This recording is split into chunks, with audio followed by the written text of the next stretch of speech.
સોનિયા ગાંધી અને રાહુલ ગાંધી આ રાષ્ટ્રીય અધિવેશનમાં હાજર રહ્યા, પરંતુ પ્રિયંકા ગાંધી ગેરહાજર રહ્યા એની ચર્ચાએ વધારે જોર પકડ્યું છે અને કોંગ્રેસ માટે આ સેટબેક હતું અને ભાજપ માટે આ એક મોટો મસાલો હતો. નમસ્કાર. ગુજરાતમાં 64 વર્ષ પછી કોંગ્રેસનું અધિવેશન મળવાનું હતું. કોંગ્રેસના ભવિષ્ય માટે મહત્ત્વના નિર્ણયો લેવાના હતા. કોંગ્રેસના જિલ્લા સંગઠનને વધારે મજબૂત બનાવવાના નિર્ણય લેવાના હતા. સરદારભાઈ વલ્લભભાઈ પટેલ વિશે ઘણી બધી વાતો કરવાની હતી. ગુજરાતના વિધાનસભાની ચૂંટણી જીતવા માટેની ચર્ચાઓ થવાની હતી અને દેશભરના કોંગ્રેસના નેતાઓ આ રાષ્ટ્રીય અધિવેશનમાં આવવાના હતા. પરંતુ આ અધિવેશનની અંદર ગાંધી પરિવારના એક વ્યક્તિની ગેરહાજરીએ મોટી ચર્ચા ઊભી કરી છે. સોનિયા ગાંધી અને રાહુલ ગાંધી આ રાષ્ટ્રીય અધિવેશનમાં હાજર રહ્યા, પરંતુ પ્રિયંકા ગાંધી ગેરહાજર રહ્યા એની ચર્ચાએ વધારે જોર પકડ્યું છે અને કોંગ્રેસ માટે આ સેટબેક હતું અને ભાજપ માટે આ એક મોટો મસાલો હતો. તો આના વિશે તમારી સાથે વાત કરીશ. મારું નામ રાજેશ શાહ છે અને તમે જોઈ રહ્યા છો ગુજરાતના સૌથી મોટા ડિજિટલ ન્યૂઝ પ્લેટફોર્મ ખબર છે .com. ગુજરાતની અંદર 64 વર્ષ પછી રાષ્ટ્રીય અધિવેશન મળવાનું હતું, એટલે કોંગ્રેસ માટે આ સૌથી મોટી અને ઇમ્પોર્ટન્ટ ઇવેન્ટ હતી. પરંતુ પ્રિયંકા ગાંધી ગેરહાજર રહ્યા એને કારણે ભારે ચર્ચા ઊભી થઈ અને એનો લાભ ભારતીય જનતા પાર્ટીએ લઈ લીધો. ભાજપના આઈટી સેલના હેડ અમિત માલવિયાએ એક્સ પ્લેટફોર્મ ઉપર લખ્યું કે ભાઈ બહેનોના આંતરિક મામલા સામે ગંભીર સવાલ ઉઠાવે છે પ્રિયંકા ગાંધીની ગેરહાજરી. અને પ્રિયંકા ભારત જોડો યાત્રામાં પણ હાજર નહોતા રહ્યા. ગુજરાતના આ હાઈ પ્રોફાઇલ કાર્યક્રમની અંદર પ્રિયંકાની ગેરહાજરીથી એક વાત સ્પષ્ટ છે કે કોંગ્રેસની અંદર બધું ઠીક નથી. પડદા પાછળ કંઈક ને કંઈક રંધાઈ રહ્યું છે એવું અમિત માલવિયાએ લખ્યું. હવે પ્રિયંકા ગાંધી ગેરહાજર રહ્યા એ સવાલ એટલા માટે પણ ઉઠ્યો કે તાજેતરની અંદર વકફ સુધારા બિલ ઉપર વોટિંગ માટે કોંગ્રેસે વ્હીપ જારી કર્યું હતું અને બધા જ સાંસદોને ફરજિયાત હાજર રહેવાનું કહેવામાં આવ્યું હતું. પરંતુ આમ છતાં પ્રિયંકા ગાંધી આટલા મોટા મહત્ત્વના બિલ હોવા છતાં સંસદની અંદર હાજર નહોતા રહ્યા. સવાલ એ ઉઠી રહ્યો છે કે શું પ્રિયંકાને કોંગ્રેસની અંદર મહત્ત્વ નથી મળી રહ્યું? શું તેમને સાઇડલાઇન કરવામાં આવી રહ્યા છે?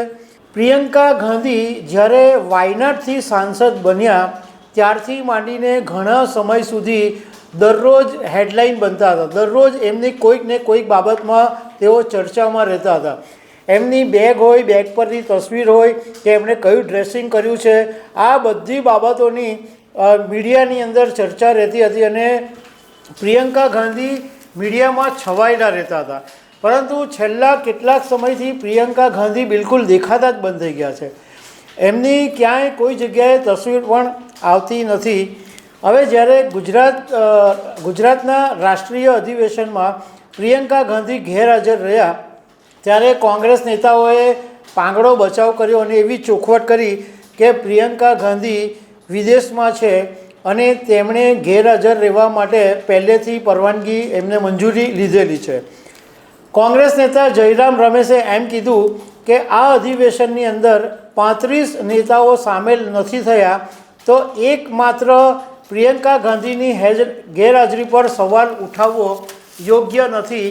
પરંતુ જાણકારોનું કહેવું એમ છે કે જયરામ રમેશ કદાચ એ વાત ભૂલી ગયા છે કે પ્રિયંકા એ 35 નેતાઓની શ્રેણીમાં આવતા નથી. પ્રિયંકા ગાંધી એક અલગ વ્યક્તિત્વ છે અને એ 35 નેતાઓની સાથે પ્રિયંકા ગાંધીની સરખામણી કરી શકાય નહીં. બીજી વાત એ છે કે કોંગ્રેસે કીધું કે વિદેશ ગયા છે, તો વિદેશ જવાને બદલે પ્રિયંકા ગાંધીએ ગુજરાત અધિવેશનને મહત્ત્વ આપવાની જરૂર હતી, પરંતુ એમણે એવું નહીં કર્યું. તો એનો સીધો મતલબ એમ છે કે કોઈ કારણ બીજું છે. બાકી ગુજરાતનું આટલું મોટું રાષ્ટ્રીય અધિવેશન હોય અને પ્રિયંકા ગાંધી પોતાની વિદેશ યાત્રા રદ નહીં કરી શકે કારણ કે આ જે કાર્યક્રમ છે એ આજકાલમાં તો તૈયાર નહોતો થયો. એ કાર્યક્રમની તો ઘણા મહિનાઓ પહેલાંથી જાહેરાત કરી દેવામાં આવી હતી, એની તૈયારી પણ ચાલતી હતી. તો પ્રિયંકા ગાંધીને એ વાતની ખબર જ હોય તો ક્યાં તો એમણે વિદેશ યાત્રાને કેન્સલ કરી દેવી જોઈએ અથવા તો વિદેશ યાત્રાનો પ્લાન જ બનાવવો નહીં જોઈએ. બીજું એક સવાલ એ બી ઉઠે છે કે ધારો કે કોઈ સંજોગોની અંદર રાહુલ ગાંધી વિદેશ પ્રવાસે ગયા હતા તો કોંગ્રેસે આ રાષ્ટ્રીય અધિવેશન આ જ સમયે યોજ્યું હતું. કોંગ્રેસે આ અધિવેશનની તારીખ બદલી નાખી હતી. તો આવું પ્રિયંકા ગાંધી માટે શા માટે નહીં કરવામાં આવ્યું? જો વિદેશ યાત્રા પ્રિયંકા માટે જરૂરી હતી તો રાષ્ટ્રીય અધિવેશનની તારીખ શું કામ નહીં બદલવામાં આવી? પ્રિયંકા ગાંધી પોતાની વાતો જનતા સમક્ષ મૂકવા માટે બહુ માહિર છે. એકદમ સારી રીતને અને સોબરલી પ્રિયંકા ગાંધી લોકોની સાથે વાત કરે છે અને લોકો એમનામાં ઇન્દિરા ગાંધીની છબી જુએ છે. એમને એમ લાગે છે કે આ ભવિષ્યમાં ઇન્દિરા ગાંધી જેવા નેતા બની શકે છે અને લોકો પ્રિયંકા ગાંધીને બહુ ઘણો બધો પ્રેમ બી કરે છે. જાણકારોનું કહેવું એમ છે કે પ્રિયંકા ગાંધીને ગાંધી પરિવાર શરૂઆત નજરઅંદાજ કરી રહ્યા છે અને એ જ કારણ છે કે એમને લાંબા સમય સુધી સાંસદ બનતા અટકાવવામાં આવ્યા. છેક વાયનાડની સીટ રાહુલ ગાંધીએ ખાલી કરી એ પછી પ્રિયંકા સાંસદ બની શક્યા. બાકી એ પહેલાં એમને સાંસદ બનવાની ક્યારેય કોઈ તક આપવામાં નહીં આવી. બીજું કે મલ્લિકાર્જુન ખડગે જે ગુજરાત માટે રાહુલ ગાંધી માટે જે ટીમ બનાવી એમાં પણ ક્લિયર કટ રાહુલ ગાંધીની છાપ દેખાય છે. જો કે કેટલાક લોકોનું કહેવું એમ પણ છે કે કદાચ આ કોંગ્રેસની એક રણનીતિનો ભાગ બી હોઈ શકે, કારણ કે ભાજપની અંદર જેવી રીતના બે હાથ છે, એક પ્રધાનમંત્રી નરેન્દ્ર મોદી અને એક અમિત શાહ, બંને દિગ્ગજ નેતાઓ છે. પરંતુ બંને નેતાઓ એક સાથે આવતા હોય એવું ઘણી ઓછી વખત જોવા મળે. એટલે અત્યારે કોંગ્રેસે એવું વિચાર્યું હોય કે પ્રિયંકા ગાંધીની બહુ જબરજસ્ત ઇમેજ છે, પ્રિયંકા ગાંધીને બહુ જનતા પ્રેમ બી કરે છે, તો એવા સંજોગોની અંદર રાહુલનું કદ કંઈ ઘટી નહીં જાય.